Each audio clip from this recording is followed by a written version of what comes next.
So this is the Iran Chamber Society. Interesting. So there's this brief history of Persian miniatures. I'll just touch on the main topics here, main points. Difficult to trace the origins, but it peaked during the Mongol and Timurid periods, the 13th to 16th century. That's when the miniature art really peaked in terms of its quality and beauty. So the Mongolian rulers brought in the Chinese influence. So there had been Persian art and miniatures and painting, but it became very Chinese influence with the Mongols. Okay, let's see. So the miniatures were used to illustrate books, poetry books, other books, epic poems. There's the Shahnameh, am I right? The Book of Kings, 50,000 couplets, and that was illustrated.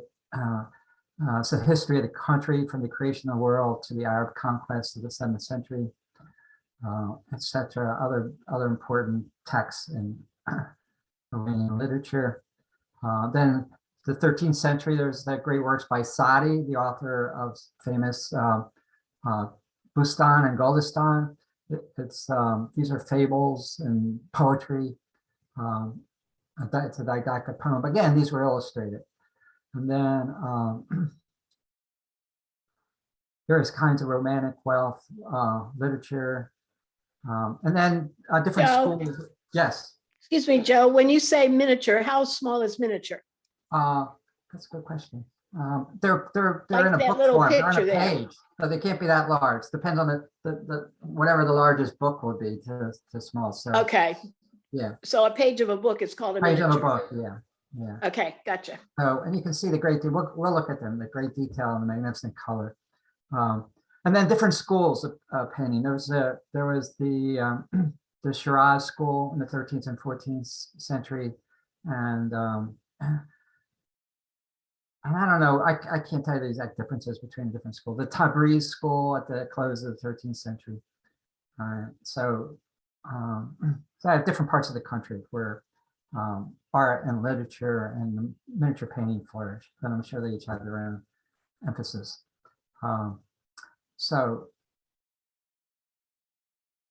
But just remember that it's between the 13th and the 16th century that the miniatures, art of the miniature flourished. So that's one. Let's see, there's another one. There's some good, when I get to the Wikipedia entry, there's some really beautiful examples there. So,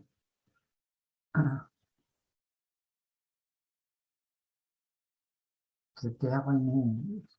Really good. Persian miniatures, the most outstanding paintings in the Middle East.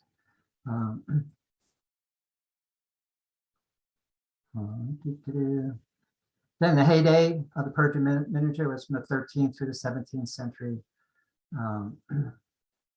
And the 16th century really saw the flowering of classical painting in Persia. Art flourished under the aegis of the Shahs. Okay, so as time went on, illuminating manuscripts gave way to single-page paintings and drawings. So they became works of art in themselves, independent of the text of the book illustrations. But it says this is what's important to know about Persian miniatures is that they were intended primarily to be book illustrations without any intention of showcasing the artist's creative ability. Okay.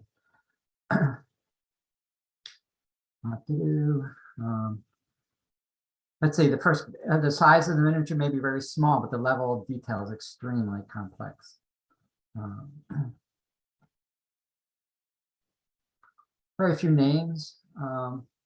Let me mention a few names here. Bezad is one who became known. They usually worked anonymously. Perspective is not like Western perspective. They're two-dimensional and very Chinese Oriental in that sense. It's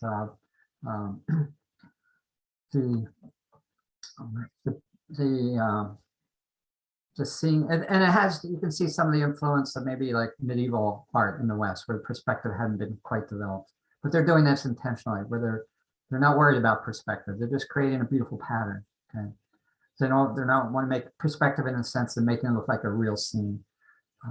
it's imaginary. You know, they're capturing the essences of a garden of a text. Okay. All right. A Persian painting normally tells a story with no conscious attempt on the artist's part to project his own personality or to convey any spiritual message. His aim was simply to give a clear, beautiful, and effective presentation of the subject in hand, and so to please his patron or any others who might look at the work. Okay. And then the techniques are broadly comparable to Western medieval and Byzantine traditions in miniatures and illuminated manuscripts.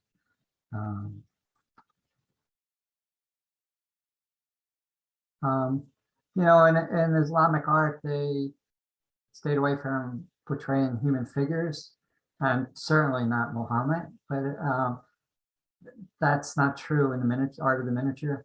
And there's even some scenes depicting Islam, Muhammad, which would be heresy today, but they did it. The bright and pure coloring of the Persian miniature is one of its most striking features. Normally, all the pigments used are mineral-based ones, which keep their bright colors very well if kept in proper conditions. The main exception being silver, which will oxidize to a rough edge black over time. The conventions of Persian miniatures change slowly. Faces are normally useful and seen in three-quarters view, with a plump, rounded lower face better suited to portraying typical Central Asian or Chinese features than those of most Persians. So there's no attempt to do shading. It's the lighting is even. There's no shadows. Okay. Buildings are often shown in complex views, mixing interior views through windows or cutaways with exterior views of other parts of a facade. Costumes and architecture are always there all the time.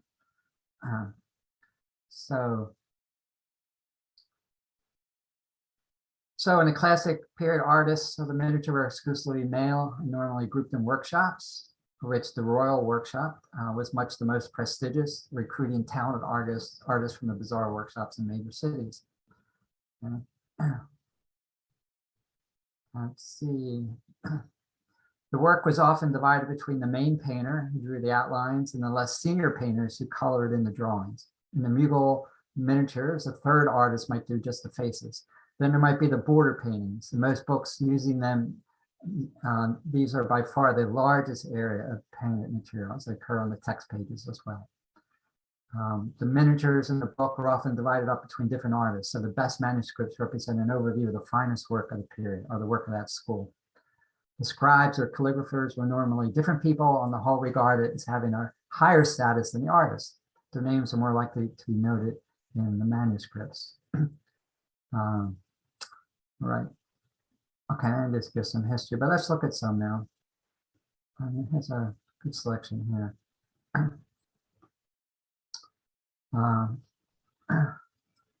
Yeah, so it's a complex scene, a lot going on, and this is just a page of a manuscript. And a very intricate design, like I said, very bright colors. Reds and greens tend to predominate, which is often true, also true in China. Golds.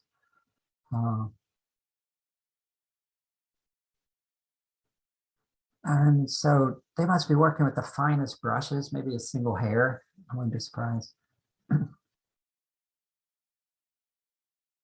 can see the Chinese influence there. Oriental looking face. Oh,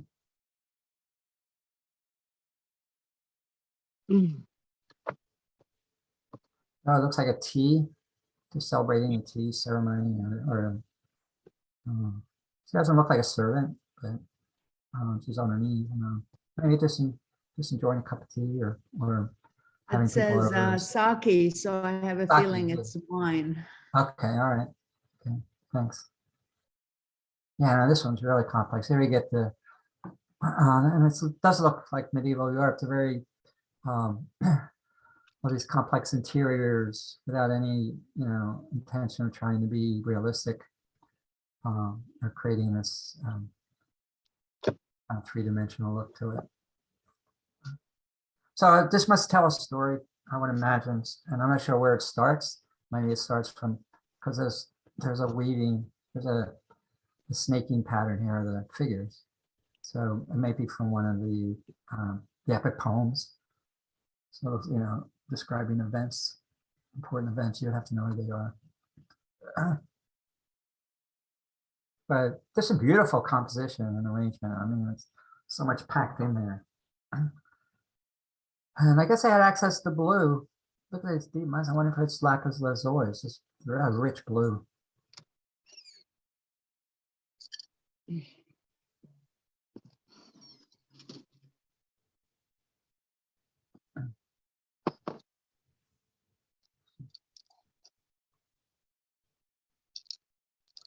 This is seen from the mode of the Great Mogul, Shahnameh, 1300s. That's an early one.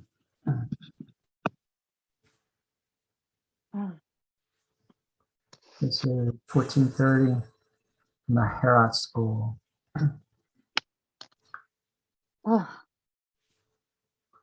So we're looking at some kind of enclosure or courtyard.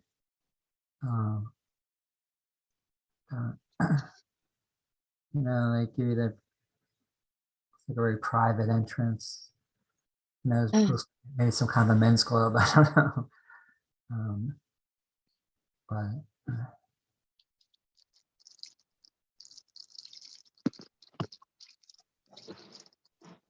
somebody has their mic on. If you can be sure to mute. This is a beautiful one. Look at that. Lots of dynamic action here. Angels. Don't know what the story is. This is Mirage of the Prophet, Sultan Muhammad, showing Chinese influenced clouds and angels. So the Mirage is, do you know, Fereshte, is that his ascent into where he had the vision, where the prophet ascended into heaven? I think that's what this is. Yeah, there's definitely a story of Muhammad's, but it says Sultan Muhammad. That's right, Sultan. But this prophet, Mirage of the Prophet by Sultan Muhammad is the artist. Yeah, that's what it sounds like. Yeah, so it's Mirage of the Prophet, his ascension into heaven, where he was. Yeah, beautiful.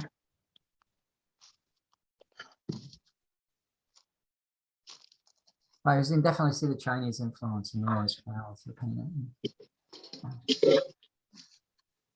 I think Cheryl is unmuted. Sorry, Carol, I don't know how that happened. I apologize. it's Cheryl. Yeah. Okay. Yeah. Good. Thank you. Yeah. Thanks. All right. So what's this? Is the Tabriz, Abduction of Zal by the Simurg. So I don't know. This is one of the epics, probably from the epic poems. Conference of the Birds. Conference of the. Okay. What is? It's hard to see. Is this the bird here? I guess. Mm. Yeah.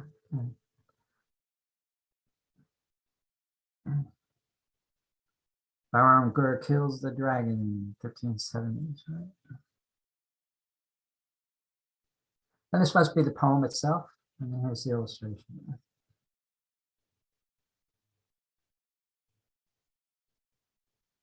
Page from the Turkmen Big Head Shahnameh, 1494.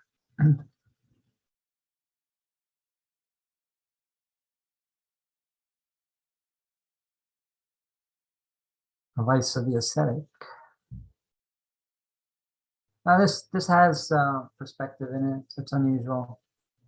You know, the water in the back and the clouds, the horizon line, trees in the background.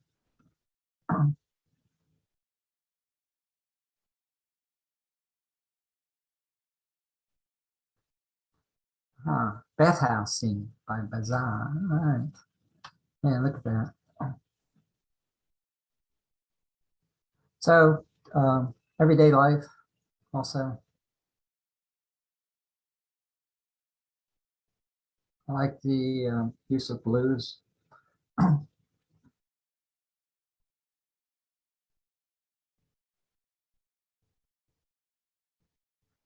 Rustam sleeps while his horse Rakesh fends off a tiger. Sultan Muhammad, 1550 to 1520. Wow, look at what he's sleeping on. Look at the entry of detail on that. Is there a way to make it a little larger or kind of hone in on it? There we go. Wow. That's not a tiger. That's a lion. I use my fingers to make it get larger. Yeah, You but know, you I just think put your that- fingers on the screen. Not on my screen, it doesn't do it. It's No, not- but on mine it does. Oh, yeah, mine's not, mine touch it. There you go, that's as big as I can get it on mine. So the very complex trees and foliage and flowers.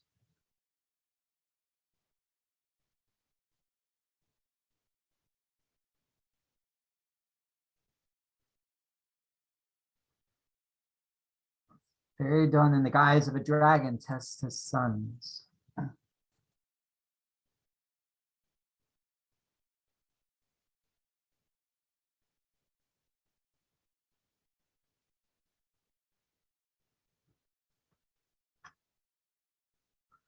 Khrushchev discovers Sharon bathing in a pool, a favorite scene, 1548.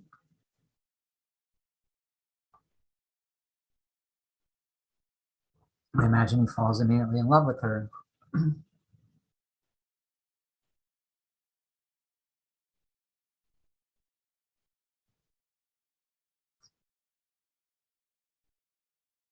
Poetry, wine, and gardens are common elements in later works.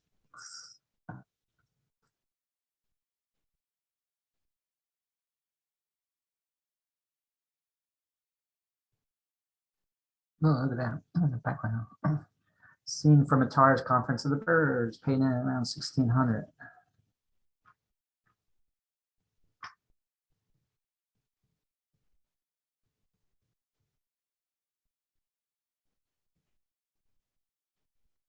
Youth reading. So they all have these very complex themes with lots of people, lots of foliage, lots of details, and then they'll do these with more one person, doing one simple thing with a little bit of suggested foliage. Much more restful. And then look at all the integral work in the border. For all the busyness that's been pushed out to the border.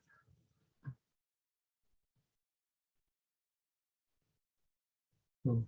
Prince Mohammed's Bike of Georgia, 1620. Illustrations of 1001 Nights. Boy, this is much more realistic. This is 1853, no wonder, well, so much later. All right, that's the last one on Wikipedia. All right, so that just gives us a flavor. Let's look at a couple videos. See if there's anything here I want to emphasize. History, Chinese influences.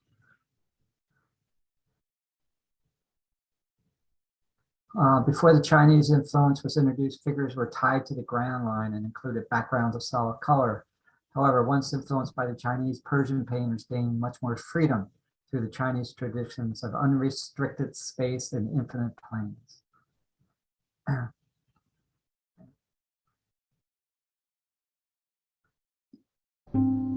It's a story related to an epic poem by the poet Ferdowsi.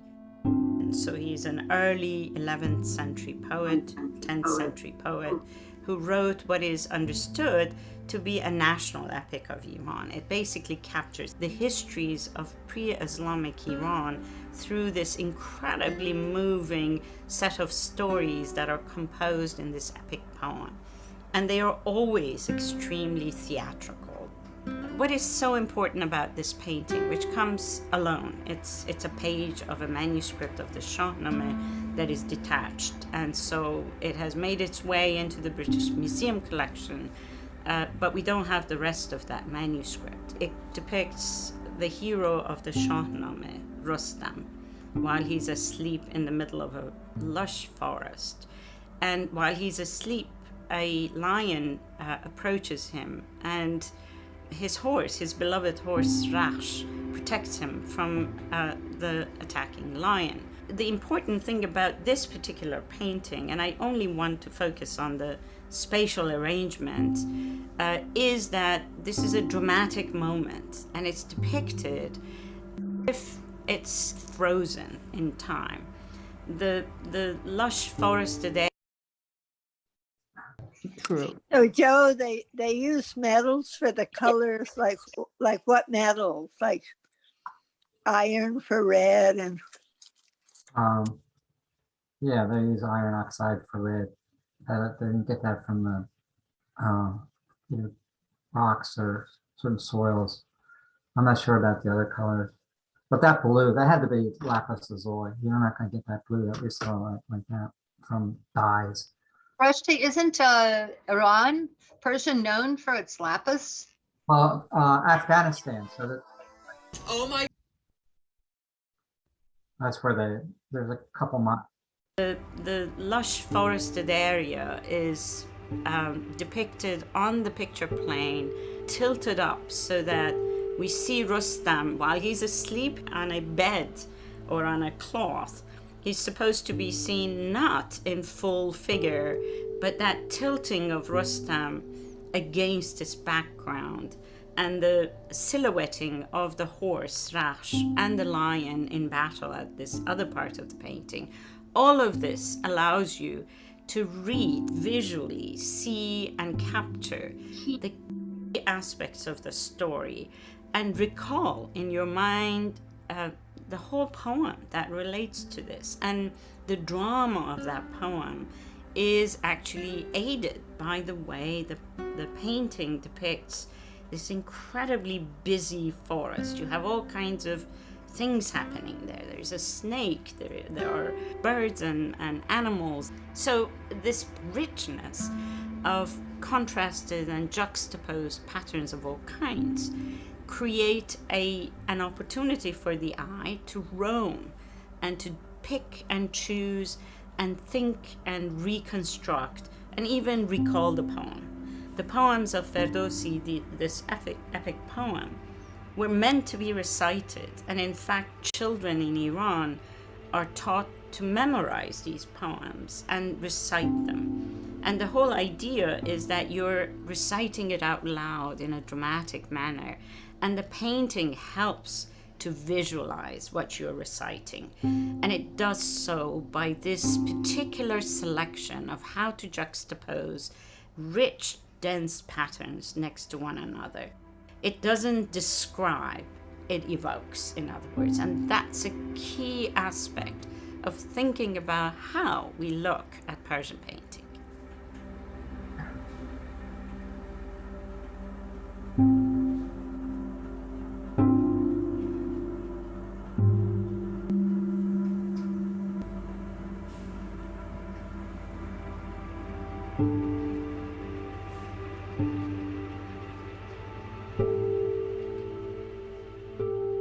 Doesn't describe, it evokes.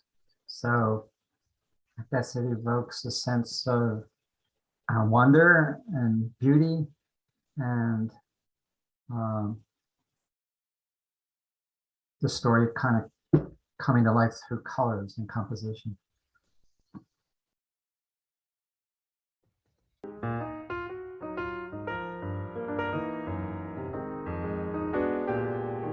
We're standing in the galleries in the Aga Khan Museum in Toronto, looking at one of the most famous, if not the most celebrated Persian miniature. It is absolutely drop-dead stunning. This is a single folio, that is a single page from a much larger book. The Shahnameh was composed around the year 1000, 1010. There were many, many manuscripts of the Shahnameh. This particular manuscript was produced with 258 illustrations around the year 1525, 1535, so a good 500 years after the composition of the text. Shahnameh means the Book of Kings, and it is literally a mytho-history of the rulers of ancient Persia. The Shahnameh covers the reign of 50 kings, so frequently scholars talk about the text as having three sections, the first being a mythical section, the second being a heroic section, and the third being a historical section. This volume would have been fabulously expensive to produce. It took decades. Entire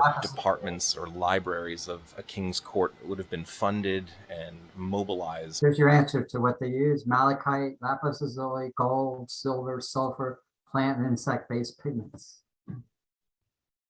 With teams of workers, artists with different specialties, from gilding to painting and drawing to using lapis to creating a binding. Whole teams of artists brought together over many, many years to create a single manuscript. This particular manuscript is large. It's lavishly illustrated. There's a lot of gold and really high quality pigments used. And as you can see, you have the absolute height of artistry and draftsmanship coming together to create an incredibly gorgeous scene. The longer I look, the more I see. There are the three principal figures, but then there are an almost uncountable number of subsidiary figures, some that are so subtle that they're almost impossible to recognize. You also have animals. You have embedded figures in the stones themselves in a sort of playful way to engage your viewing of this. These pictures were meant to be lovingly contemplated. They were meant to draw you in. Here we see the principal figure, Geomars, the first king in the Persian tradition, and he's the one who brings civilization to the world. And so we see here a coming together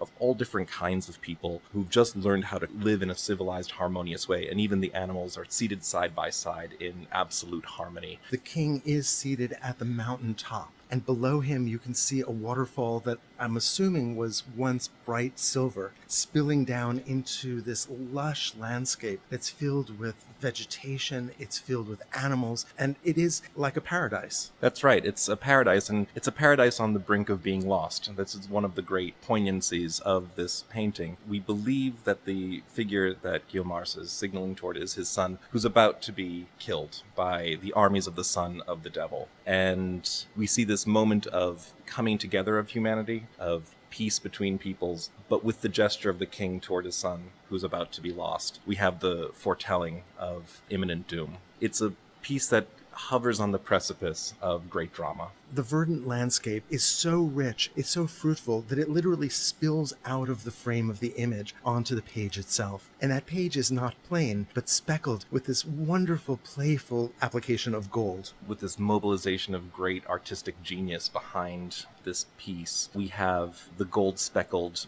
borders as well as this beautifully executed landscape, not just verdant greenery, but also multicolor rocks that spill out from beyond the inner margins. In doing that, it brings you into this world. And so we have a real sense of a play with depth. We're not just looking at a flat series of elegantly applied colors. We're actually looking into a world. When I look at the clouds against that gold background, or the way some of those rock formations are delineated, I can't help but think about the great history of Chinese painting. For many centuries preceding the creation of this manuscript, there was really intensive interaction between East Asia and the Iranian world that was most prominently affected by the establishment of a Mongol empire that stretched across the entire expanse of Asia, essentially. With that, you had an exchange of ideas, an exchange of visual forms, an exchange of techniques that get really digested into the Persian painting repertoire. And it's important to note that the script itself is its own art form, and one that is prominent in art throughout the Islamic world. That's right. Calligraphy is really the highest form of art traditionally in the Islamic world.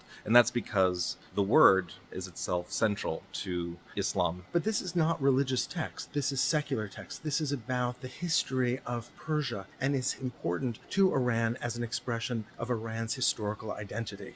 That's right. The Shahnameh was composed at a time that historians call the Iranian Revival. It's at a moment after the Islamicization of the Iranian world, when literature and language in Persian was being reinvigorated. And this particular text is actually a combination of a lot of different mini epics that were stitched together and versified by the poet Ferdowsi as an expression of this new revived consciousness of Iranianness at the turn of the 11th century. And then half a millennium later, there's an additional revival when the Safavid reestablished the unity of Persia. That's right. In 1501, you have the establishment of the Safavid dynasty, and within a decade or two, you have the quick consolidation of all of the former territories of Iran, which had previously been quite atomized. With this reunification, you have the dominance, once again, of Persian literary forms Also, the Safavids are quite well known for establishing Shi'ism as the state religion of Iran. It's an incredibly historical manuscript. The text, of course, is central to Iranian identity as the book of Iranian kingship, but also because this is one of the very few, if not the only, painting in the Persian tradition that is actually recorded and spoken about by contemporary historian. A couple decades after this was produced, in the 1540s, a writer, Dust Mohammed, composed a preface to an album, and in that he speaks about the painter, Sultan Mohammed, and he speaks about this painting in particular of Geomars with all of the figures dressed in leopard skins. And so it's a really important piece. We don't have a lot of paintings in the Persian tradition that are actually written about and historically recorded. So this is a very, very important individual piece, and it's a real treasure to have here in Toronto.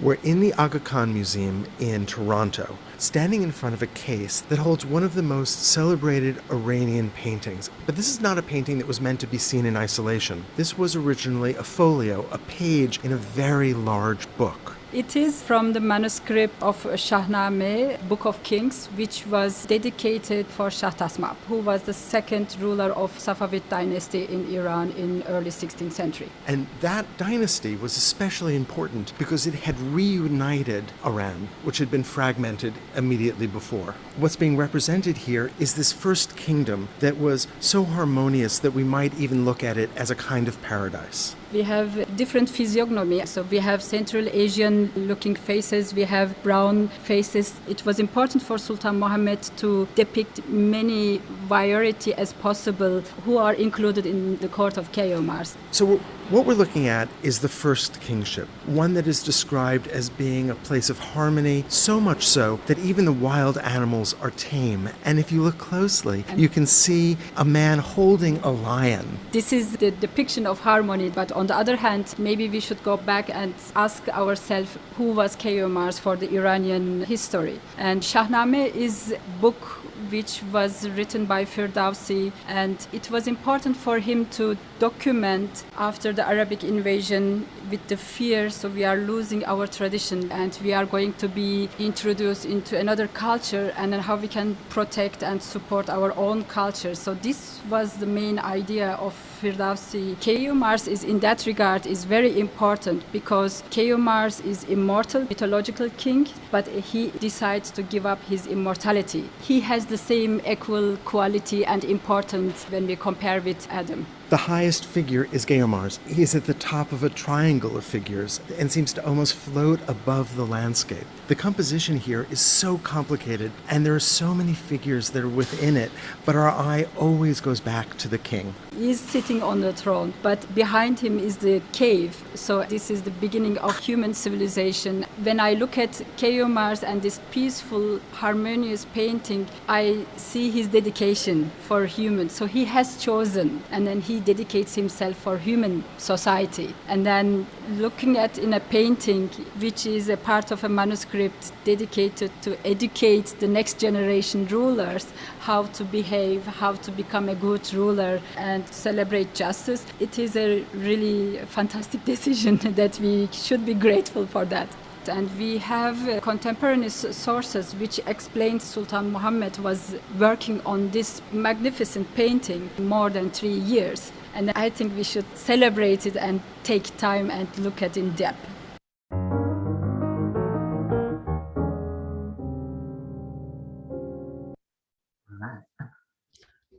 Sounds know like a about that? minor incarnation of the Avatar almost, doesn't it? Really? Did you know about that? I did not. I didn't know the stature that he's being held at such great reverence.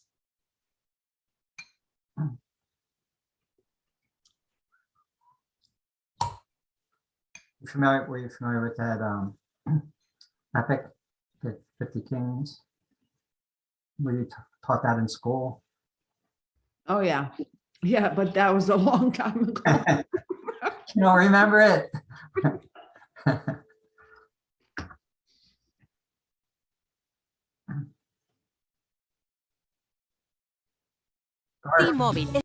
Gardens in Iranian art.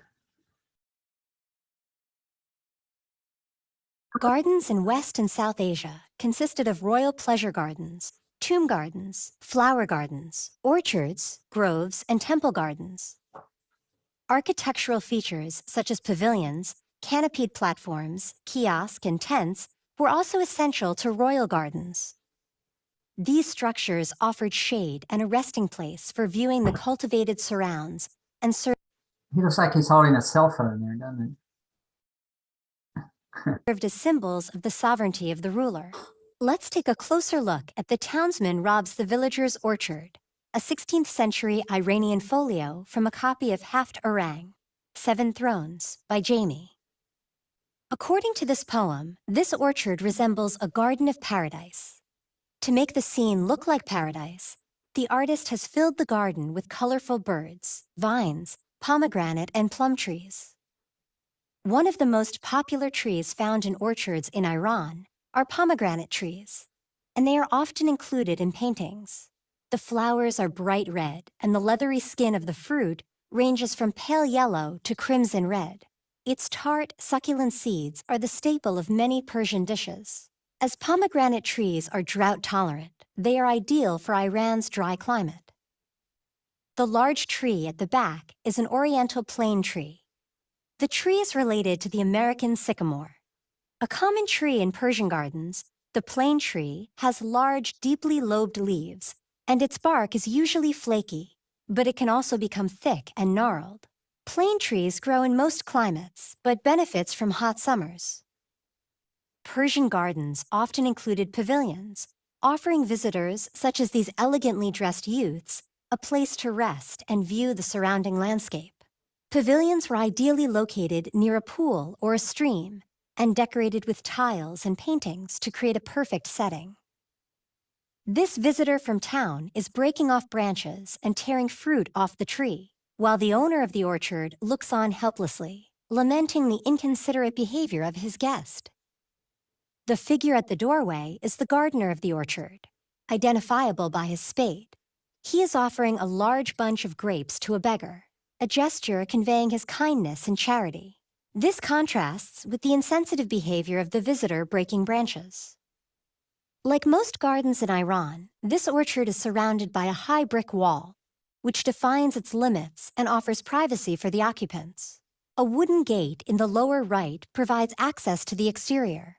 The yellow leaves in the pomegranate tree, which bears fruit in the late summer, suggest that the artist has represented the orchard in the fall season. Many royal gardens in Iran and India were located outside the city limits, as is the case here. Walls often surrounded gardens, separating them from their harsh, arid surroundings and emphasizing their private and secluded nature. For the public, such enclosed gardens became symbolic expressions of the king's power and control over his domain.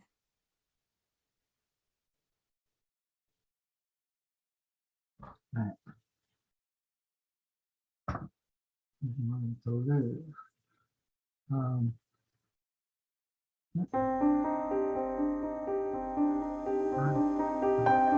on a second. Now, let's get back. What's I going to see? Let's go to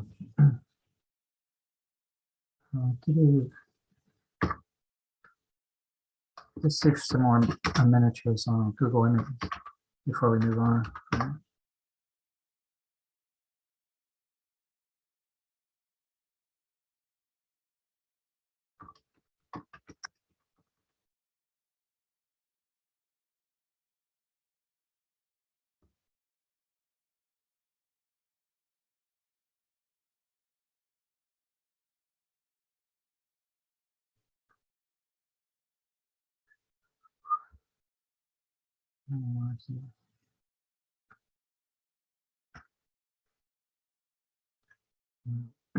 Not too easily. I was looking for a YouTube that just had a nice selection of Persian miniatures to music, but I couldn't find one. So,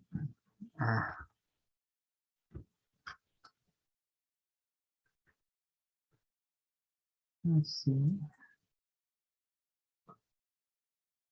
I can't get these any larger on the right. And if I go to the site, it creates a problem. Nope. So best I can do. Stop. What's it doing?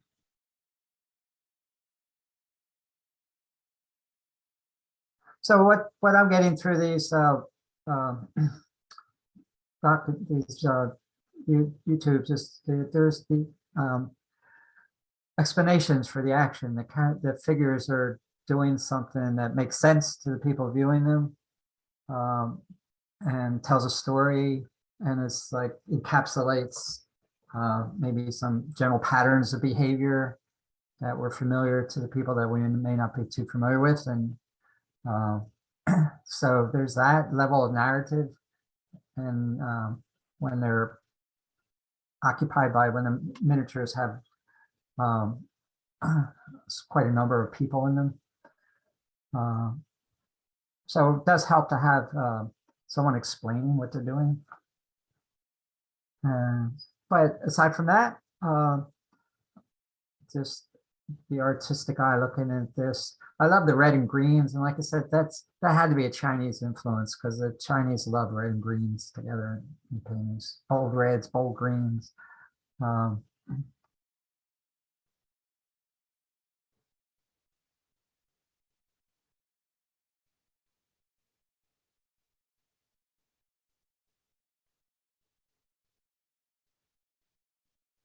Some of them had to do with courtly love, and maybe suggestive of spiritual love, or which one? Or they're telling stories of star-crossed lovers, possibly.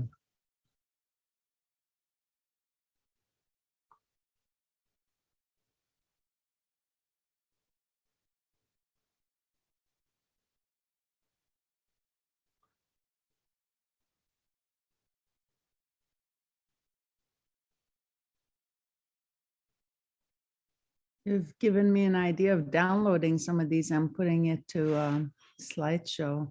That would be fun with music. Oh, that's an idea. Yeah, that would be good. Why don't you do that and we can show it next time?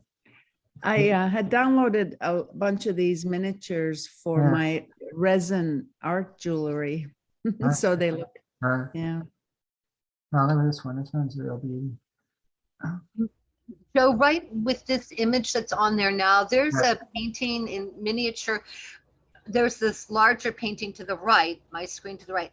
On the, just at the bottom, there's this beautiful, it looks like a dancer with an arcing arm, right arm over his or her head. Could you open that one up by any chance? Wait a minute, just to the left of this big one? I don't To the see. left and at the bottom, it's the second one from the right. That one right there. This one? Oh, no, you know, down below. You This just one? were there. Oh, this one. That one, yes. Can you make that large? It looks beautiful. Look at that. Oh, yeah. Wow. That's incredible. Love the orange and the flow. Yeah, I wonder when that was done. I don't know. It's magical though. The colors are fabulous and the movement. Yeah. I mean, really, really beautiful. Sorry, this phone. Yeah, that's right. That's Sorry, good. Jeff.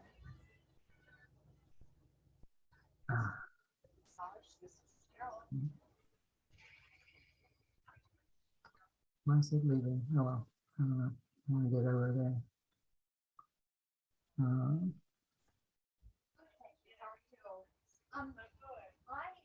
All right, so someone's talking on the phone. Mute your, is that you, Cheryl? Mute your, this is, oh, look at that. Oh, must be a dragon. Hey, look at that dragon. Yo. I don't know who that is.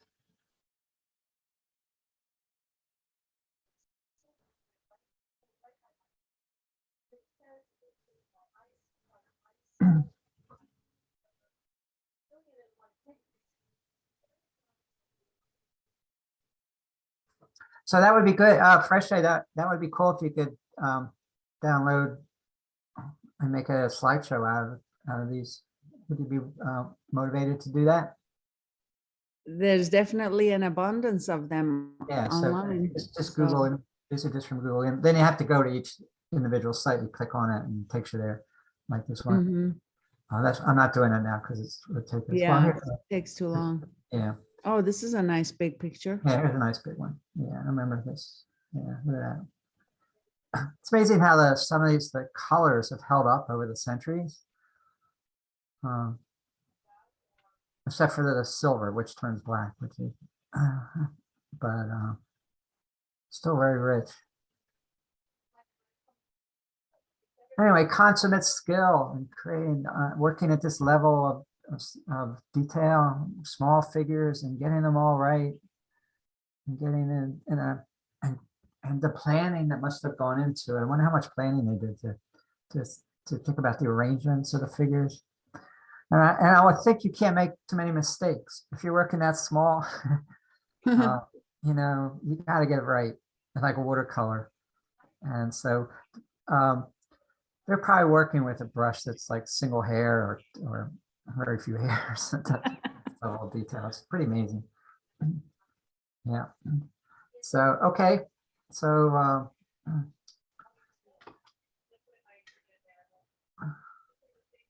what we have here 253. Where I want to go next. Calligraphy.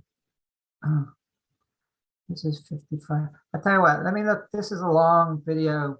It's 1,000 years of Persian art, a curator's tour, and I think it's the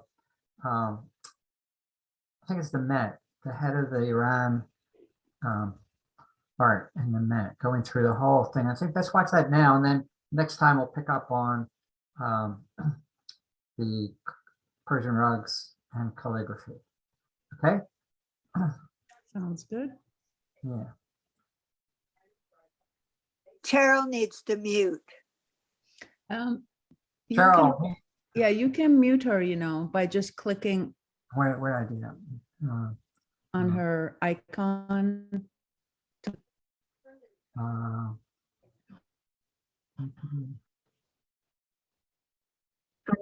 From the Library of Congress in Washington, D.C.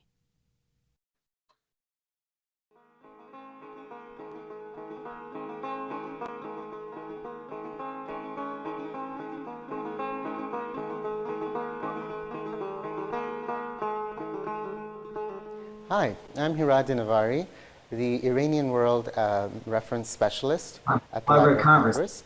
I'm responsible for Persian language, other Iranic languages. I want to welcome you to this amazing exhibit, 1,000 Years of the Persian Book. And we have a large Persian-speaking community in the Washington, D.C. and California regions, which are of Iranian, Afghan, and Tajik background, and essentially live in the United States, and this is their heritage. We are trying to show you the background which is often lost in modern times.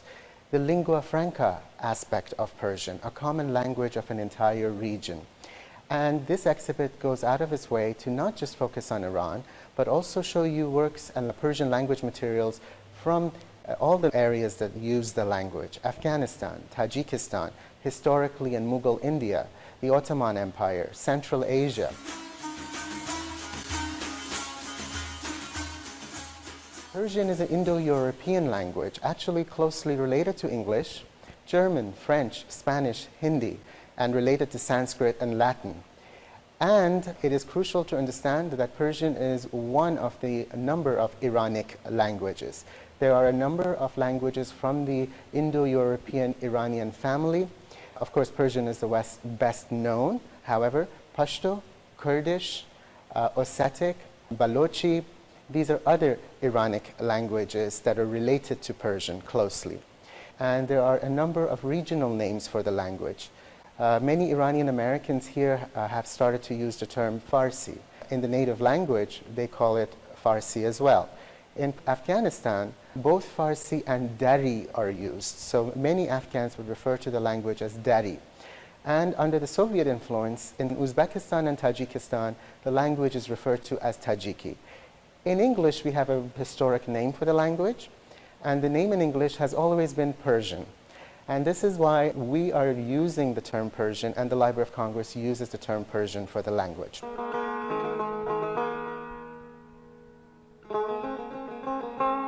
We decided to explain the history through the writing systems, the scripts of the language, and we have selected 3 panels. First panel is an example of the Cuneiform Script. As you see, the writing system is taken from ancient Mesopotamian cuneiform. And this is the Persian that here you're familiar with through the stories of the Bible, Queen Esther, King Cyrus, Darius, Xerxes. I also want to bring to your attention this replica of the famous Cyrus Cylinder. This was a very important document in the ancient Near East. We are using this beautiful replica as an example of how cuneiform would have been used in ancient Persian. Second panel is the Pahlavi language, or Middle Persian. And even though it is Middle Persian, the writing system is borrowed or taken from the Aramaic or Syriac language. Third panel, and the focus of the exhibition, is modern Persian, the last 1,000 years plus, and it is written in the modified Arabic script, but Persian, of course, has an additional number of letters as well. And the last 1,000 years, more or less, the language has been written in this script. However, as we go through the exhibit, you will see that modern Persian, which is the period we're talking about, and yes, modern Persian does go back 1,000 years, which is quite an achievement. Modern Persian is also written in additional scripts. Jewish Persian communities did write Persian in the Hebrew script, and the language is known as Judeo-Persian. So in medieval times, we have a body of literature that looks like Hebrew, but actually it's Persian and Hebrew script. And areas that fell under Tsarist Russian and then Soviet rule in Central Asia, today's Tajikistan and Uzbekistan, where there are large Persian-speaking communities, experimented with writing Persian first with the Latin script and presently in the Cyrillic script. Hence today, Tajik Persian is written in Cyrillic.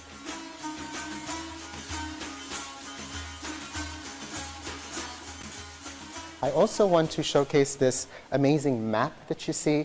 We decided not to go with a modern map that is political and based on nation states. We went with a thematic map that is from the 1700s. It's a Dutch map in the language of Latin. It's showing you the cultural world of Persian. It shows you the areas to the east from the Indus River, what is the border of present-day India, all the way coming west to the Tigris and Euphrates, what is present-day Iraq.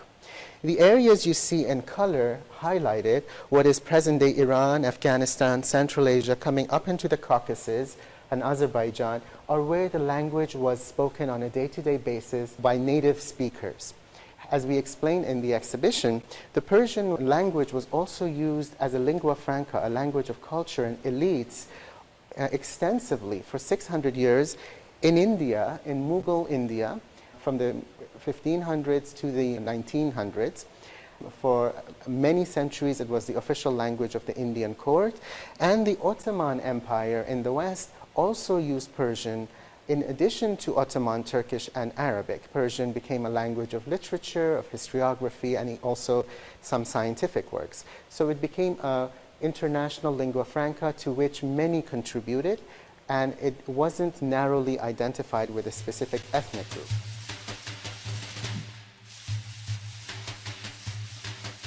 Every language in the world has areas of strength and areas in which it has excelled in. Persian is best known for its literary tradition and its contributions in the fields of literature and poetry. The Shahnameh is the seminal piece of Persian literature that really set forth and formed the modern Persian language in a very substantial way. Around the 7th, 8th century, after Persia became part of the Islamic world, Persian was on the decline, the language was not being used, but by the 10th century, the eastern parts of the Islamic Empire, the Abbasids that ruled out of Baghdad, became a little too far flung, and Arabic was not as dominant. Regional rulers and dynasties that arose, the Samanids, the Safarids, the Ghaznavids, started to encourage the use of Persian, and this was a new modern Persian, a Persian that was derived from Middle Persian, from Pahlavi, but used Arabic vocabulary, was written in Arabic script, and the language was strengthened by this amazing work produced by the poet and the writer Ferdowsi, who started his work under the Samanid court.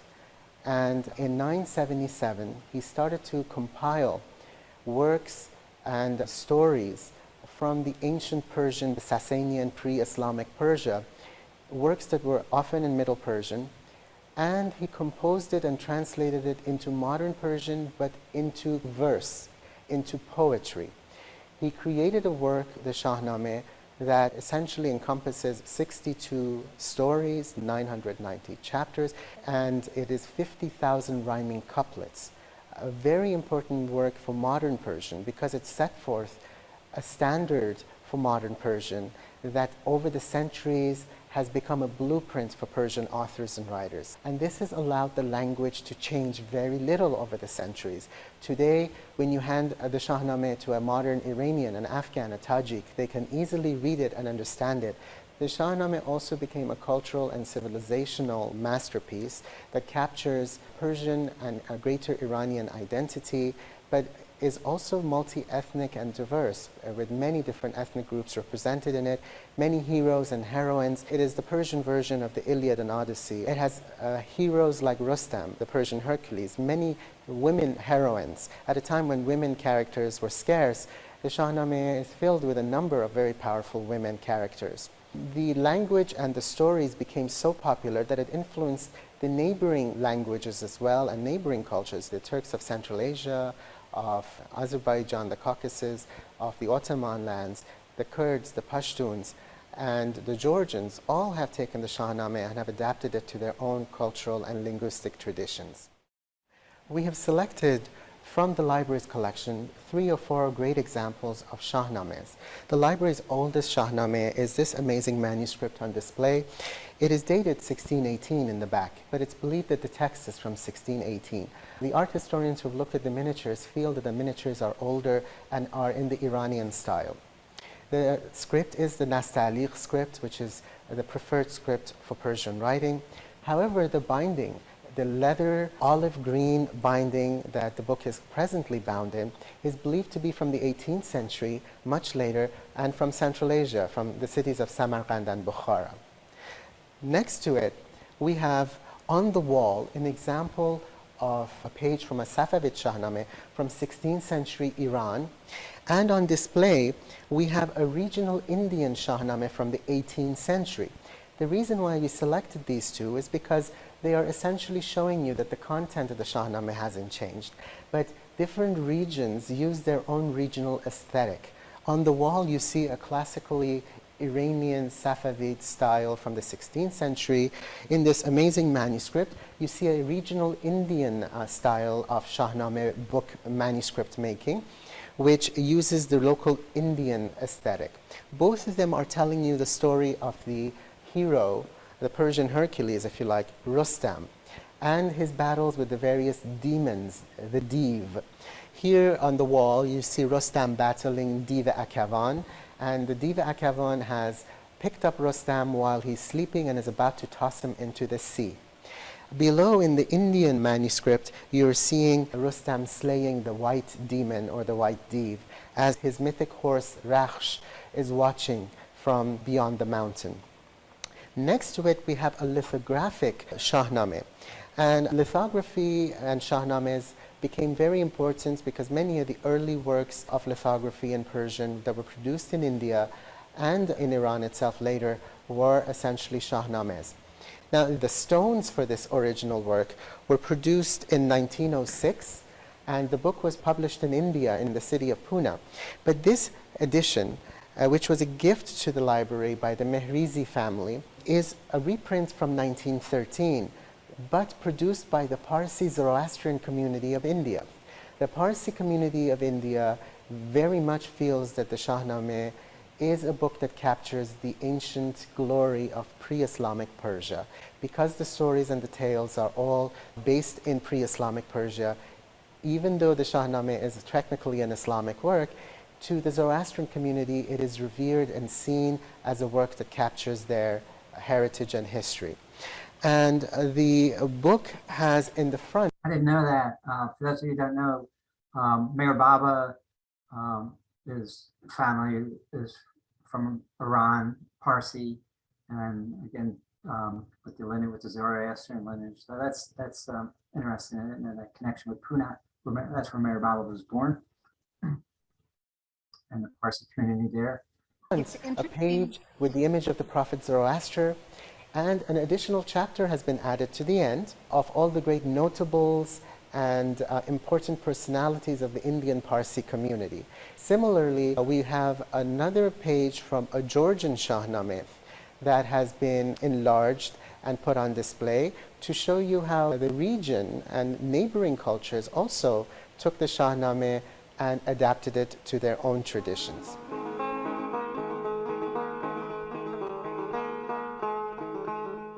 Classical Persian literature has evolved over time. Of course, the first style or genre that is important is the Panageric epic style of the Shahnameh, which started in the east of what is now Persia, areas that are today essentially Afghanistan, Tajikistan, and Central Asia. It's also referred to as the Khorasani style. The Khorasan is the eastern Persian lands, and that's the style in which both the Shahnameh and the works of the great poet Rudaki are produced in. Later, by the 13th century, the center of focus moves westward to the area presently known as Western Iran, or at the time referred to as Iraq Ajami, or if you like, Western Persia or Persian Iraq. It is in this region that you have the lyrical Sufi mystical style of Persian poetry that evolves. By the 15th, 16th century, so much Persian was being produced in India that a new genre of Persian is developed, and it is essentially the Persian that is developed out of the Indian Mughal court, known as the Sabke Hindi, or the Indian style of Persian. If we had to roughly divide up Persian into three styles, these three would be it. But this is an overgeneralization. There are many styles of Persian, but these three are the largest subcategories that exist in Persian. The grandfather, if you like, or the founding father of Persian poetry in many ways is the poet Rudaki. Rudaki predates the great poet Ferdowsi, who wrote the Shahnameh, but he does come from the same period, the Samanid period, around the 7th, 8th century. To honor him, I have selected a modern work of his poetry from Tajikistan. Since he is today a hero and an icon of Tajik society, this Tajik book beautifully captures his works both in the Arabic Persian script used in Iran and Afghanistan, but also in the Tajik Persian script in Cyrillic. And it also has a Russian translation next to it. The tradition of the lyrical Sufi style of Persian poetry, or Iraq Ajami, is a style in which a number of poets wrote in. Of course, Omar Khayyam was one of them, but the great poet Rumi, who wrote in this lyrical and mystical Sufi style, in many ways he is the maestro of this genre. From the city of Shiraz, the city of poets, we have the great poet Sadi and the great poet Hafiz. Both of them wrote in this lyrical style. Continuing with the regional styles of Persian manuscripts, you have a Safavid Persian manuscript from Iran that captures beautifully the aesthetics of Safavid Persia with a very ornate illuminated gold leaf. This book, known as Licit Magic by the famous Shirazi poet Ahli Shirazi, is the manuscript that we have used for the banner of the exhibition and the brochure cover, and it shows you a uniquely 16th century Iranian style. For the great poet Nizami, who also wrote in this lyrical style, we chose to go with a Kashmiri Indian work of his famous work, the Khamse. The Khamse, or the Quinary, is a long series of 5 stories, and Nizami is a great poet from the city of Ganje, which today the Azerbaijanis essentially have made him their national icon and hero. Another great Persian author that in recent years has become very popular with American audiences is the great Persian poet Rumi. Rumi is a poet that essentially was born in an area that is present-day Afghanistan, near Tajikistan as well. Over the years, he lived in Nishabur, Iran, what is present-day Iran, and Baghdad and Damascus, what are present-day Iraq and Syria, and he settled in Konya, what is today's Turkey, and is buried there. Oldest manuscript here is from 1441. It is the Rumi manuscript that's on display. It is believed to have been produced in Shiraz, although some have also said that it could be a work from the city of Herat. We have on display the great poet Sanai from what is now Ghaznain and Afghanistan. The lithographic work that you're seeing here by Sanai is actually produced in India. But the reason why we have it on display is because this use of calligraphy in the shape of animals and birds is something that didn't start in India. It started in Ottoman lands in what is now Turkey. It became a style that became so popular that it traveled all the way to India. And even though the poet comes from what is now Afghanistan and the work is produced in India, the aesthetics did come out of what is Turkey. It's showing you the dialogue and conversation of this vast region all being conducted in the Persian language and a common style and aesthetic that is developing. From Central Asia, we have the great love story of Yusuf and Zulaykha, in English, Joseph and Potiphar's wife from the biblical tale. And this Central Asian manuscript shows you the elaborate, colorful designs of Central Asia in which they use borders in bright orange and purple and green and colors that are not so prevalent in Iran. All of them showing you the diversity of manuscript and Persian bookmaking from a range of territories, stretching from Ottoman lands to the Indian subcontinent. The interest in Persian literature in Europe and in the United States really began in the 18th, 19th century. By the early 20th century in the United States, the famous Edward Fitzgerald had created and produced this amazing translation of the Rubaiyat of Omar Khayyam, which became a bestseller in the United States and really captivated American audiences with Persian literature. On display from our rare books collection, we have a translation of the Rubaiyat by Edward Fitzgerald with the beautiful paintings of Arthur Szyk, the famous Jewish American painter of the Washington Haggadah. Despite maintaining a uniquely Arthur Szyk style, beautifully captures the essence and touch and feel of Persian miniature painting as well.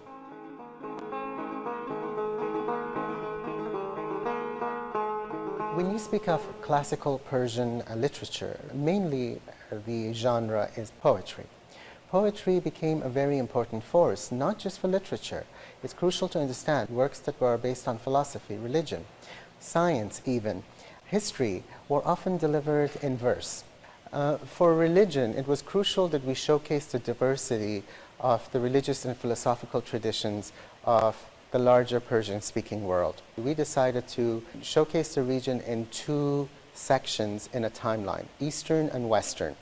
For the Western regions, which essentially today would be the Caucasus, Western Iran, and parts of Mesopotamia, we are showcasing how the ancient Near Eastern traditions, Mesopotamian traditions, mix in with the Iranian and Indo-European traditions. In the eastern regions, what is today Eastern Iran, Khorasan, Central Asia, and Afghanistan, we are showing how the Indic and Indian traditions mix in with the local Indo-Iranian or Iranic traditions. From there, the next major faith traditions that come into the area are the Jewish and Christian traditions, which come in through Mesopotamia, followed by Islam, which came in through Arabia, and equally influenced both the Western and Eastern regions. However, in the Eastern regions, Buddhism and Hinduism also make an impact, as we have seen with the great Buddhas of Bamiyan in Afghanistan and the great Buddhas and Buddhist culture of Central Asia and Tajikistan and Uzbekistan. After the coming of Islam in the 8th century, within 200 years, a mystical form of Islam, Sufi Islam, develops in the entire region. And within another couple of hundred years, we have the first form of Shiite Islam or the Ismaili path that develops. And then by the 1600s in what is Safavid Iran, parts of Iraq and Azerbaijan, the western region of the Persian-speaking lands, the Twelver form of Shiite Islam becomes dominant, and that's the Twelver form that is now dominant in this region as well. However, in the eastern regions, Afghanistan and Central Asia, people predominantly remain Sunni. By the 19th century in Iran and the western regions, we also have the Baha'i faith that blossoms. All of these faith traditions that I mentioned are still presently practiced and there in the region. We have a selection of wonderful manuscripts and lithographs and modern printed materials here to showcase this rich religious and philosophical tradition in the greater Persian-speaking lands. The dominant religion of this region is Islam, so we selected a number of items that are on basic Islamic tradition across all denominations. We have a book of morning prayers that you see there, ornately illuminated in the Persian style. Next to it, we have a Quran from Iranian Azerbaijan, Sultaniya region in the Iranian style. Next to it, we have a lithographic book published by the Royal Publishing House of Kabul for all the judges in Afghanistan for practicing Sunni and Hanafi branch of Sunni Islam. We have a Sufi Treaties here that you see from 1520, and this comes from Afghanistan or Iran, and essentially the Sufi material tends to be predominantly in Persian language. The earlier works that we discussed, because they are scriptural, are in Arabic language, and according to Islamic law, scripture cannot be translated into other languages and has to remain in the original Arabic. But as soon as you enter the realm of mystical Sufi works, Persian becomes dominant, and often it's delivered through poetry. Lithography, or essentially in Persian, chap pisangi, which is prints made from stone prints, were introduced to the region in the mid-19th century. Earlier on, printing press, modern prints did come to Iran. It was introduced by the Armenian community. However, printing did not become popular in the region because calligraphy is a high art that was very valued, and the printing press didn't capture the beauty of the calligraphy or allow for the illustrations. But lithography, which are prints that are done on stone, became very crucial because they allowed the beautiful aesthetics, the beautiful calligraphy and the illustrations to be continued. And here you have showcased three pieces that are clearly Iranian and Shiite. And I would like to bring your attention to this beautiful lithography from Iran. And as you see, this is discussing metaphysical and mystical concepts of awareness and consciousness. You see in this circular form human depictions that are upside down and sitting up. The areas that are upside down and that are dark represent the subconscious mind, and the areas where people are sitting up is the aware mind.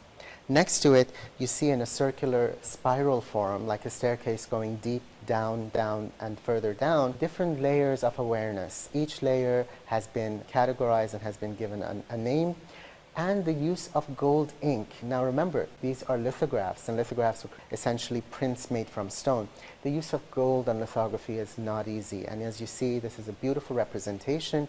And you also see in the Iranian tradition of lithography, there is a number of human figurines, which is quite unique in many ways to the Iranian lithographic tradition. Next to it, we have two great Shiite pieces, the words and the writings of Ali, the son-in-law of the Prophet Muhammad. And for the Shiites, he being the son-in-law and the first imam, he is very revered. And these books would be items that would be usually used as prayer books on the grave site or the mausoleum of Ali in various Shiite religious sites of Iraq. The one item on top is an interlinear. Starting in the 1500s or a little earlier, a tradition of writing Arabic prayers with a Persian explanation became popular, known as interlinears, in which the Arabic original prayer was written in the bold Naskh script, and underneath it in the Nasta'liq script, the Persian explanation was there for Persian speakers to understand the Arabic content. Another tradition that comes out of the Iranian and other spiritual practices is the Baha'i faith. And at the very top, you see a modern a publication from Germany in Persian of heavenly verses by Baha'u'llah, morning and evening prayers for the faithful. The most ancient religion of the Persian-speaking world that has survived, of course, is the Zoroastrian faith. The Zoroastrian faith is native to Greater Persia, and the Gathas, the holy scriptures, have survived. The Gathas are the oldest examples of religious poetry and were written in Old Persian. Here we have a book from the Zoroastrian Parsi community of India. This book has the Gathas in the Middle Persian language of Pahlavi, and next to it you have a modern Persian translation. Beside it, I have from the ancient Christian community of northwest Iran, the Urumia region, today referred to as the Assyrians, the book of Evangelion, or the 4 books are the Gospels. The language used is Aramaic, and present-day Assyrians in Iran still speak Aramaic. The Assyrians historically were known as Church of the East, or Nestorians at times, and they have been in the region since the biblical times. The language Aramaic is crucial to understand. It was a lingua franca of pre-Islamic Persia. Pre-Islamic Persia, both under the Parthians and Sasanians, encouraged the use of Aramaic because it was a language that was used in the entire empire and beyond. Therefore, its writing system influenced Persian itself. And as you see, Middle Persian here, Pahlavi, is written in a script based on Aramaic. And similarly, the large Jewish community that lived in Mesopotamia from the period in which the Talmudic works and writings were developed onwards to the Jewish communities who ended up living in Persia, Aramaic also became important in the Jewish tradition. So right next to the Evangelion from the Assyrian community, I have a modern Psalms of David in both modern Persian and the original Hebrew, produced by Ayatollah Masumi Tehrani in Iran. All of these faiths were interconnected in the ancient world, and Aramaic was an important language of that time.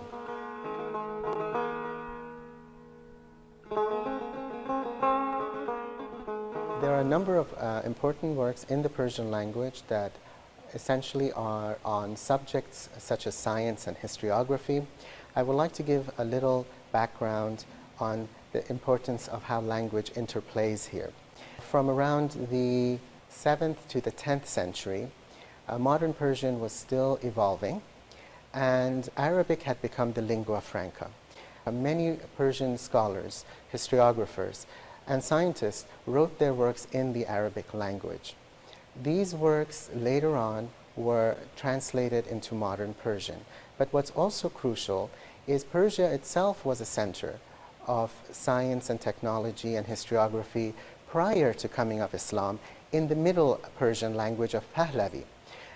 From the 7th to the 10th century, especially in the city of Baghdad under the Abbasid rule, for a number of centuries, the great works of Aramaic, ancient Sanskrit, Greek, Middle Persian, Pahlavi, and other ancient languages were all translated into modern Arabic. Arabic plays an important role here because it ended up preserving Middle Persian works like the Kelile and Demne that otherwise would have been lost to modern Persian speakers. Subsequently, by the 10th, 11th century, many of these works that were now in Arabic were translated from Arabic into modern Persian. And it's crucial to understand the interesting play of language here.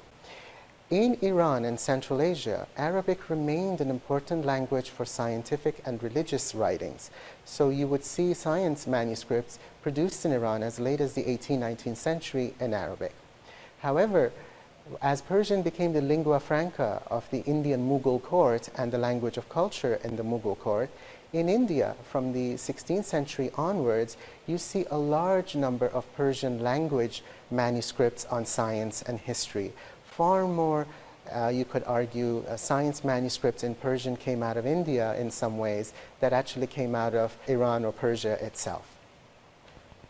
I have a number of wonderfully illustrated and beautiful manuscripts and lithographs that represent the scientific tradition in the Persian-speaking lands. The first example over there is from Afghanistan, produced by two Pashtun commanders from the Dorani ruling elite of Afghanistan, who have created this amazing book on medicinal and herbal plants known as Amal Salihin. Now, the book is a lithograph, and because it's fairly late in the 19th century, it has an amazing index on the side, and the index lists all the primary and secondary sources that went into the creation of it. Next to it, from Tabriz, Iran, we have a book on human anatomy. This amazing lithograph focuses on different parts of the body, and it really is intended to be used as a textbook or a manual in the Darul Funun University in Tehran for educating young doctors or physicians. The book is filled with these amazing, fairly modern illustrations and various parts of the human body. Here you see depicted is the dissection of a lower half of a woman's body.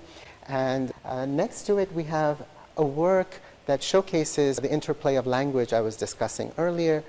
The author Qazvini, who is of Persian origin, has created this amazing work known as the Marvels of Creations and Oddities of Existence.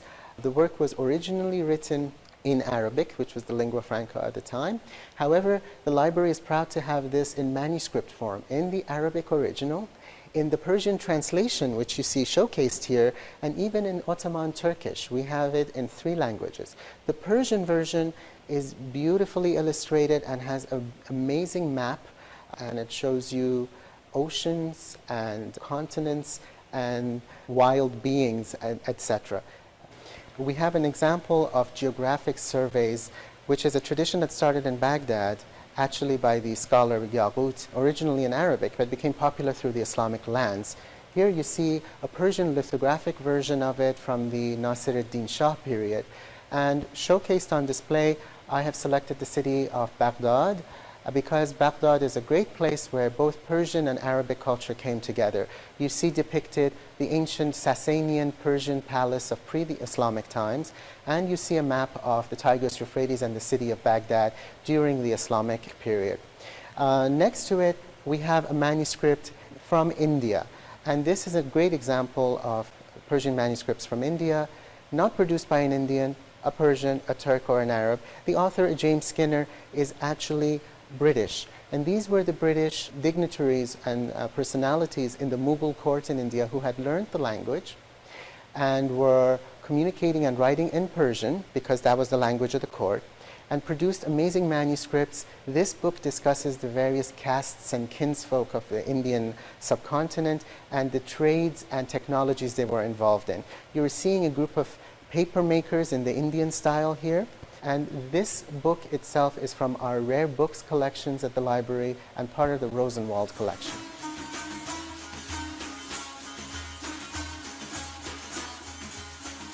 On the subject of history, one of the most famous works by the scholar of Persian origin, Tabari, is his famous history, Tarikh Tabari. Many historians in the period of the 9th, 10th century wrote in Arabic.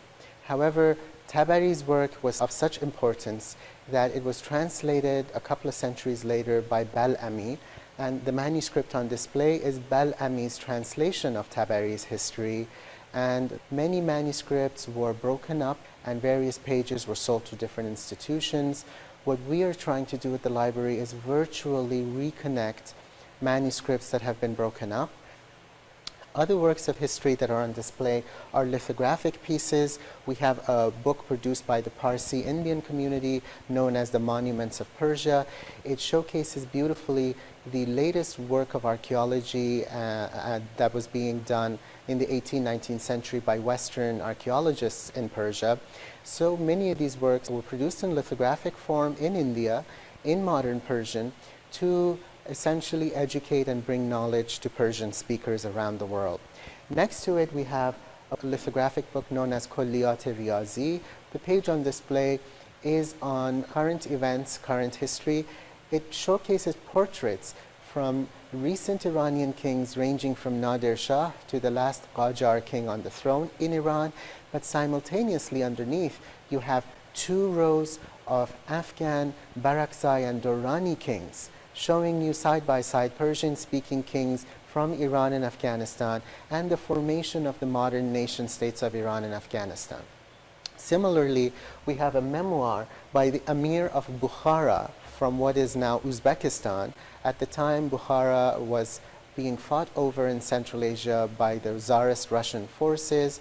The memoir, known as The Anguish of Nations, Huzn-e Milal, is an account by the Emir of the troubles that the Central Asian populations were having with the Tsarist Russians. It is beautifully done in lithographic form. The map and the photography is modern French. The binding is Western. However, the lithography is in the traditional classical form. A whole genre of travel literature that had started with Europeans coming to the Islamic world set forth a whole tradition of historiography known as safarnames in the Persian-speaking world. Safarname are travel letters or travel books. This time, a number of Persian-speaking elites, including this example of Muzaffar ad-Din Shah Qajar, the Qajar king of Iran, they traveled to Europe and they wrote their memoirs and stories about their visits to Europe. The book, however, is a very good example of early printing in Persian, and it is essentially known as chap-e sorbi in Persian, or lead print, produced by single typeset. And here you have an interesting example of early printing.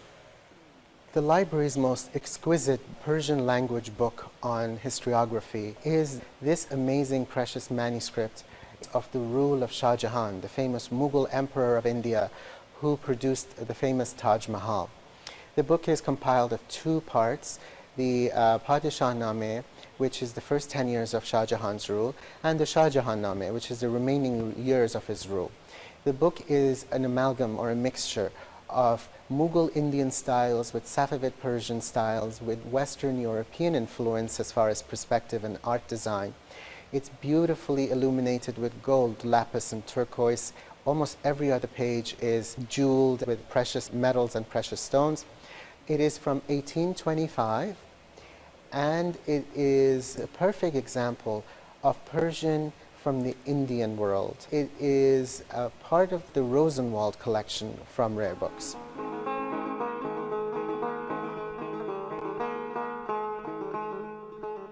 Persian in the Indian style is another very important style that develops in the 15th, 16th century.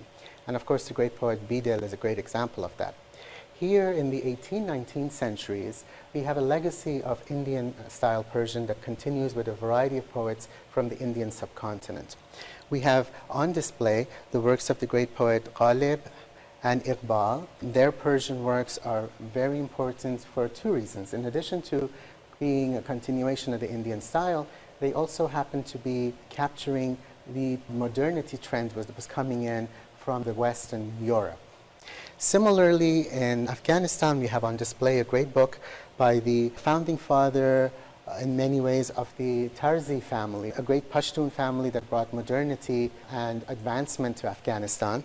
And the anthology is in the Shahnameh style, and it is written beautifully in the Khorasani style of Persian, and it's showing you a use of Persian styles across the different regions. Moving onwards, the library's most exquisite Iranian Persian manuscript is this small pocket-sized manuscript with a lacquer binding. All the paintings are done with a single-haired brush, but it's a book, a selection of all the choicest of Persian poems. It's the great poems of Sadi, Hafiz, Jami, and other great poets coming all the way down to the 19th century. The handwriting is in the Shikaste script, which is a script that develops later in the Persian-speaking world. And it is a perfect example of the love affair of Persian speakers with poetry. Last but not least is a tradition of bookbinding making from Iran. This is from Qajar, Iran, and it illustrates the use of leather and gold. But there's also a whole tradition of lacquer bookbinding making. But around the same time, around the 19th century, new trends come into the region. You have the great author Iraj Mirza, who in Iran starts to write Persian in colloquial, everyday language. Next to it in Central Asia, you have Sadreddin Aini, who starts to write novels and short stories and is seen as the father of Tajik Persian literature. In the Caspian region of Iran, Nima Yushich starts to write poetry, this time free verse, influenced by his Tabari roots, which is a regional dialect. He creates a genre of Persian poetry, a new genre, which didn't use any of the old rhyme schemes and structures. And similarly in Afghanistan, Khalilullah Khalili, the great poet of Afghanistan, also starts to produce Persian language free verse poetry. Short story writer Jamal Zadeh, who lived in Europe many years, starts the genre of short stories with famous works like Once Upon a Time and Persian is Sugar. This is the time in which works are being produced for mass audiences, education of the masses begin to become important, and you see a number of regional writers and authors come about. And what is interesting is there's no central court necessarily for which the authors are producing, but the main focus becomes the public square. And regional styles and modern styles influenced by the West also come about. These styles begin to form in what is now today the Iranian form of Persian, Afghan form of Persian, and Tajik form of Persian.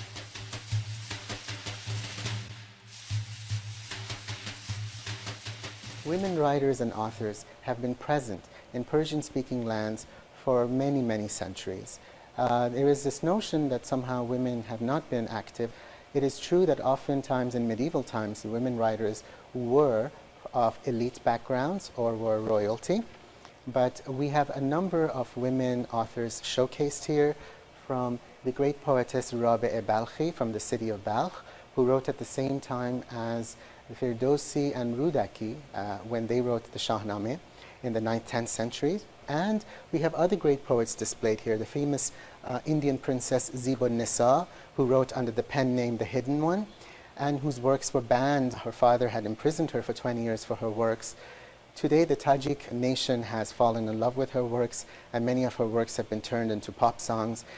So on display, we have Tajik edition of her poems, and it essentially says in Tajiki 101 odes, Saduyek Ghazal, 101 ghazals or odes by Zibun Nisa. The library's oldest book by a Persian-speaking woman is this beautiful lithograph from the Afghan queen and princess Ayashi Dorani, and it's from 1881. And this important woman was the first to start a women's school in Afghanistan, and she essentially represented a new trend of modernity coming to Afghanistan in the period. Similarly, in Iran, you have the great poetess Tahireh Qurratul Ain, who in many ways wanted to reform society and became very controversial. Many of her works have been destroyed, but we have here on display the works that have survived and have been translated into English. The great poet Parveen Ehtesami from Iran, who wrote beautifully in the classical style and is often compared to the classic poets of the medieval era. The new trendsetters and modernizers. From Iran, we have the author Simin Daneshvar, the great novelist. From Tajikistan, we have the great author and poet, scholar, Gulrukhsar Safi, a great scholar of Persian literature. This is one of her latest anthologies, Shu'le Dar Sang, Flames from the Stone, in Tajik Persian. The great poetess Simin Behbahani, who you have the first edition of her first anthology, Jaye Pa, Footprint, that the library has in its collections. The library also has a first edition of Another Birth by the great poetess, iconoclast Furukh Farrukhzad, probably the best known woman poet of the Persian language. And she is a very important author that has been translated into 16, 17 languages. Similarly, we have the author Shahnameh Parsipur, who has written many novels in the magical realist style. A number of her works have been translated. One book, Women Without Men, has become a feature film here and has been turned into a movie. And of course, we have a book from the Armenian-Iranian author Zoya Pirzad, who has won several awards in Iran And often her stories deal with stories about Christian and Armenian traditions and characters that are of Armenian background. She's become very popular in Iran as outselling many men in the marketplace. We have on display here a range of authors, including a page from the Quran, the chapter on women, Surat an-Nisa. This 13th century chapter on women is quite important because it shows you a very archaic old form of Persian in which the dots and diacritics have not been set in place yet.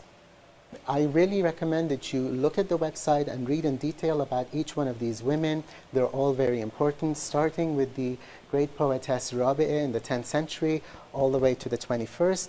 Mind you that this is just a small selection of women authors. There were literally hundreds from all three of these countries and beyond, and it was very hard to reduce to such a small number.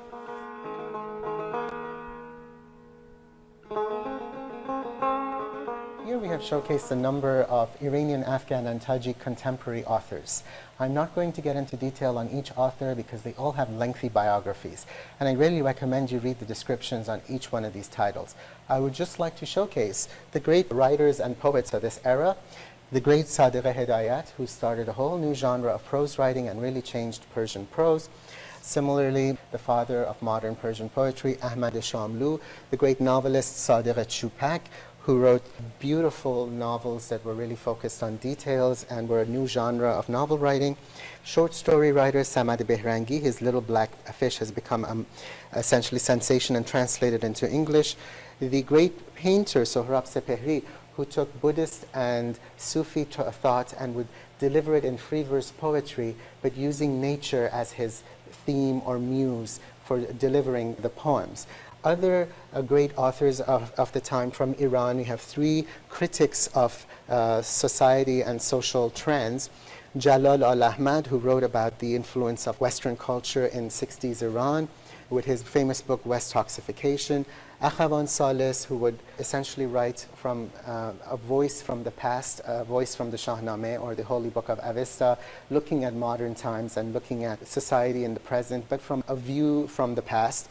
Or a great writer, Dolat Abadi, who would essentially be a voice of a peasant or a villager in his famous series of novels, Kalidar, in which, as a Kurdish peasant coming to town, he is exploring modernity and looking at things from the prism of a small townsperson. Then other genres that have developed, from Tajikistan, the great poet Shirali Layigh, who essentially writes Persian poetry, but with a uniquely Tajik identity and nationalistic twist. From Iran, the humorist writer, My Uncle Napoleon is his famous work, Iraj Pezeshkzad, who you see on display here. This work has been translated and also been turned into a TV series. From Afghanistan, the great writer Sultan Zadeh, who essentially writes often about exile and lamenting life not being in his homeland of Afghanistan.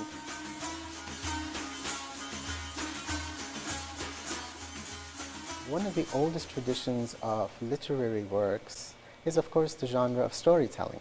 Going back to the stories our grandmothers told us in Persian growing up, or the famous tales that have now been passed on century after century, starting from Gilgamesh all the way down to the modern stories of the Middle East. One of these rich traditions is, of course, the stories of the 1001 Nights, here also known as the Arabian Nights. On display, we have a lithographic Persian version put to verse, known as the Hezar Dastan, 1,000 Nights. And we have an amazing example of a 19th century lithographic style in this 1001 Nights genre. Of course, the heroine of it, Shahrazad, was Persian, and the villain also, Shahryar, was Persian. Another great storyteller of the medieval times was Ubayd Zakani from the 13th century. Many of these great old stories have in present times been turned into children's books. On display we have the work of Ubayd Zakani, the Joyous Treaties, been adapted to a Tajik children's book. Similarly, we have from Iran and Afghanistan works that are inspired by the Shahnameh, the stories of the Shahnameh that have been today turned into children's books. We have the great author Parveen Peshwak, who essentially has written a series of books on the character Arash, that is from the Shahnameh, as well as Zareen Kilk from Iran, who has done a series of books on the various stories from the Shahnameh. This one on display is the mythic bird Simorgh saving the albino prince Zal. Also, the same character, Simorgh, or Phoenix if you like in English, has been an inspiration for other artists. We have on display here a vinyl cover from the works of the Armenian-Iranian composer Loris Chaknavarian, who has created a number of operas and ballets and musicals based on the Shahnameh. We have the pop-up genre of children's books, inspired by Ken and Barbie here in the West. We have the Voyages of Sarah and Dara through Iran. It's a beautiful pop-up book from Iran. Storytelling has come into the modern age. Graphic novels have become quite popular. On display, we have the famous work of French-Iranian artist Marjan Satrapi, who told the story of the Iranian Revolution, the Iran-Iraq War, in the form of a graphic novel published in Paris. So we began with the Shahnamehs, the old ones from Middle Ages, and we are ending with the 2013 modern Shahnameh that you see on display here, translated into English by Ahmad Sadri in New York, and all the graphics are produced by Hamid Rahmanian, using images from Indian, Persian, Central Asian and Ottoman manuscripts and lithographs, all turned into high-tech graphic images. The book is geared towards American youth and the diaspora communities, Iranian Americans, Afghan Americans, and Tajik Americans, and it is essentially bringing the stories of the Shahnameh to the American and English-speaking audiences.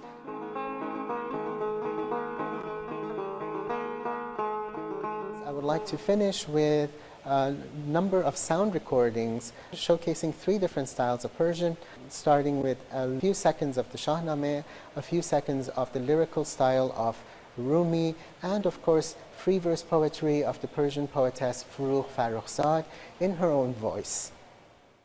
This recording is from a collection of stories from the Shahnameh by Ferdowsi. Here is an excerpt from the Battle of Qumart with the Demon, narrated by Parviz Ahur. نشستند سالی چنین سوگوار پیام آمد از داور کردگار درود آوریدش خجست سروش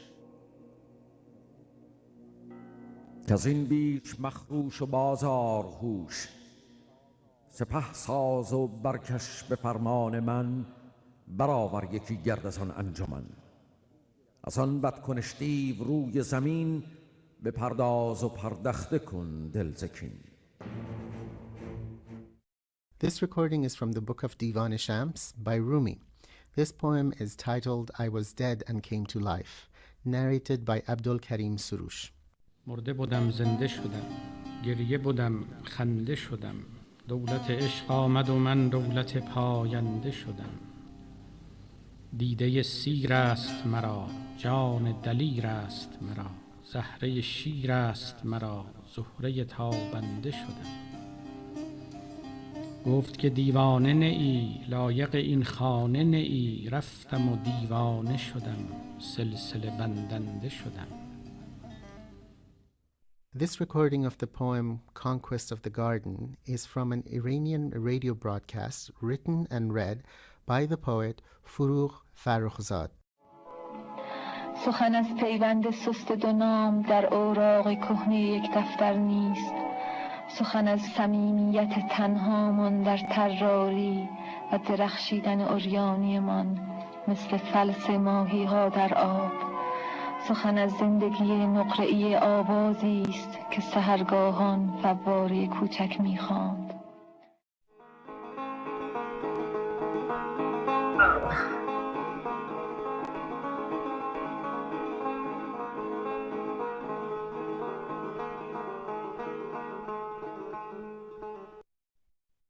Yo. All right. Let me see. That guy was amazing. Talk about That was fabulous. Yeah. Where Where's is that? that? Where's Is the that museum? recorded so we can listen to it again? Because I missed the first, probably. Yeah, I recorded it, so it'll be on when she puts it up. Yeah. Oh, it was really jam-packed. Boy, he packed so much in that. video, that could be split up into 10 sessions probably. Yeah. Boy, and there's going to be a test on all that. You have to remember all those names. Hey, what was that one word? Because I missed the first part. It's the word he said over and over again, samoyed or something like that, from which a lot of the other things came. That history of the 50 kings, and I forget the word. Do you remember the word? Fresh name. Say it again. I think she means the Shahnameh, Shahnameh, which is the history of the kings of Persia. The Shahnameh. Shahnameh, and then Shahnameh. Is that right? Yeah. Shah, S-H-A-H, Shahnameh. The Book of the Kings. Shahnameh. Okay. Joe, Well, Joe, Joe, man, where is this library? Where is this museum he's talking Library of from? Congress in D.C. I'm sorry, what? It's at the Library of Congress. It was. That's their holdings in Washington. Wow. Incredible. No wonder they hired him. I tell you, man, his expertise. That was the other move. Also, he didn't miss a beat, like no stammering or it's just like as clear and concise as you could be. It's like incredible.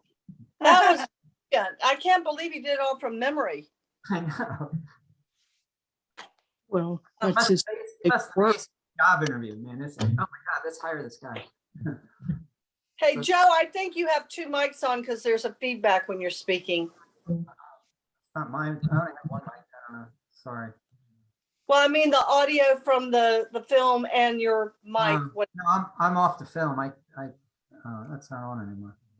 Okay. Okay, so wow, that's a lot to absorb, but it's just the incredible richness and all those different variations of the Persian culture from the different countries, around all the East and West, and just what an amalgam of rich arts and literature and science. It's just Right.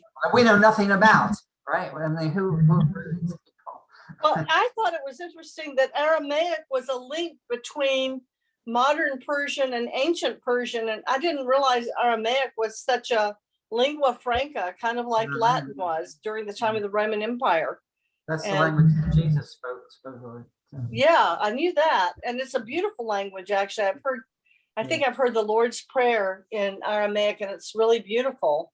Well, modern Arabic has some of that influence. I mean, modern Arabic is also you get a flavor of these ancient languages, Aramaic through modern Arabic. Yeah. I guess he spoke about the miniatures before I got there, right? Did he talk about the miniature art? Well, he didn't actually go into miniatures too much. I mean, they were shown throughout because they were talking about books and illustrations. They were throughout, but he didn't focus on. But I did that. I don't know what time he came in, but we spent time initially with looking at Persian miniatures, and I showed a few videos. Yeah, I had maintenance here, so I couldn't join immediately. All right, so thank you, Joe. That's great. We'll pick up on this next week because there's a couple other things: the calligraphy, Persian carpets, and rugs, and can't wait. Really fascinating. All right, great. So beautiful. Thank you, Joe. Thank you. Thank you, Joe. Thanks very much. Excellent. Thank you. Hey, Joe, I have a question for you. Have you done anything